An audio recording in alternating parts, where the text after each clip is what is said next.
എനിക്ക് ശരിക്കും ഏറ്റവും ഇഷ്ടപ്പെട്ട കാര്യം എന്തൊട്ടാണ്, അല്ലെങ്കിൽ എൻ്റെ ഹോബീസ് എന്തൊട്ടാണ്. ഞാൻ ഡെയിലി ചെയ്യുന്ന കാര്യം വേറെ ഒന്നുമല്ല. ഞാൻ എന്നും വിശുദ്ധ കുർബാനയ്ക്ക് പോകും.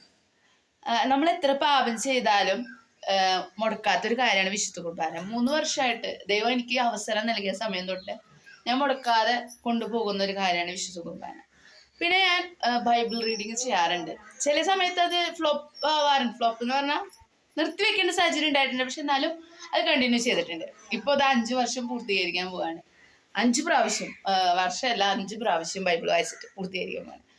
ഇത് രണ്ടും എൻ്റെ ജീവിതത്തിലെ വളരെ വളരെ പ്രധാനപ്പെട്ട 2 ഹോബികളാണ്. പിന്നെ ഫോൺ നോക്കുക, നിങ്ങൾക്കൊക്കെ മെസ്സേജ് അയക്കുക. ഇതാണ് 3ാമത്തെ ഹോബി. പണ്ട് പുസ്തകം വായിക്കലൊക്കെ ഉണ്ടായിരുന്നു. ഞാൻ ഏറ്റവും അവസാനം വായിച്ച പുസ്തകം ഏതാന്ന് വെച്ചാൽ വൈക്കം മുഹമ്മദ് ബഷീറിൻ്റെ പ്രേമലേഖനമാണ് ഗൈസ്. ഞാൻ +2 പഠിക്കുന്ന സമയത്താണ് പ്രേമലേഖനം എൻ്റെ കയ്യിൽ കിട്ടുന്നത്, ഞാനത് വായിക്കുന്നത്. അയ്യോ, നല്ല അടിപൊളി കഥയായിരുന്നു. ആ സമയത്ത് എന്തായിരുന്നു റൊമാൻസ്, ആലോചിക്കാൻ കഴിയാം. നിങ്ങൾ ഏറ്റവും അവസാനം വായിച്ച പുസ്തകം ഏതാന്ന് പറയണേ. പിന്നെ ചില സമയത്ത് ഇങ്ങനെ വീഡിയോസ് നോക്കാറ്, അത് ഞാൻ എപ്പോഴും അങ്ങനെ നോക്കാറില്ല. പിന്നെ ടോക്സ്, ഇങ്ങനെ മോട്ടിവേഷൻ ടോക്സൊക്കെ ഞാൻ ചിലതൊക്കെ കാണാറുണ്ട്. കാരണം വെറുതെ ചുമ്മാ നമുക്ക് നല്ലതെന്ന് തോന്നിയതൊക്കെ നമ്മൾ കാണും. അങ്ങനെ വേറെ പ്രത്യേകിച്ച് ഞാനൊന്നും ചെയ്യാറില്ല. ഈ വിശുദ്ധ കുർബാനയും ബൈബിൾ വായനയാണ് മെയിനായിട്ട് എൻ്റെ ഹോബി ആയിട്ടുള്ളത്.